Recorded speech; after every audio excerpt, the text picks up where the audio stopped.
जिया सार जिया बेटी चोद माधर चोद के औलाद चंदन उपाध्याय। शाबाश बेटा। आ जाई तो और हरकत देख लेनी।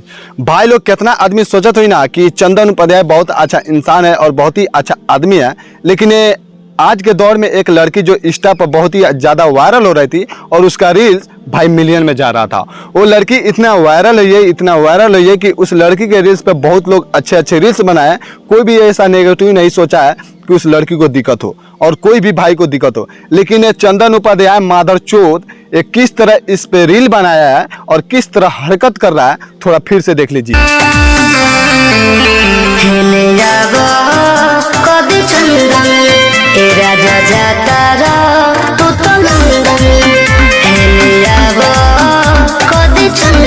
भाई ये माधव चोद एकदम घटिया इंसान है और एकदम चुतिया है, क्योंकि ये लड़की के साथ साथ ऐसा व्यवहार कर देता है। कोई भी नहीं इस आदमी को टोकता है और कोई नहीं इससे पूछता है कि तुम क्यों कर रहे हो, लेकिन ये भोंसड़ी वाला कॉल पर इंटरव्यू लेता है और कॉल पर इतना उरेबा बोलता है लोगों को, जो माधव चोद उस लोगों को क्या बीतता होगा और लोगों को क्या सोचता होगा जो तू बोलता है उस इंसान को। लेकिन ये भोंसड़ी वाला खुद क्या कर रहा है और क्या कर रहा है लोगों को नहीं दिख रहा है। लेकिन ये मादरचोद को भाई इतना लोग आप गाइड दीजिए और इतना ये भोंसड़ी वालों को टारगेट कीजिए, क्योंकि इस मादरचोद को भी समझ आए कि लड़कियों का इज्जत कैसा किया जाता है और कैसा नहीं।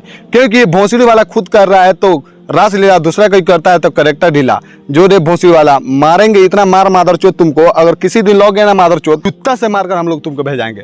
भाई लोग इस वीडियो का ज़्यादा शेयर कीजिए और इस भोंसड़ी वाले मादरचोद के पास, चंदन उपाध्याय के पास पहुंचाइए, ताकि इस भोंसड़ी वाले को महसूस हो कि मैं गलती किया हूं कि नहीं। तब तक लिए जय भोजपुरी और जय सम।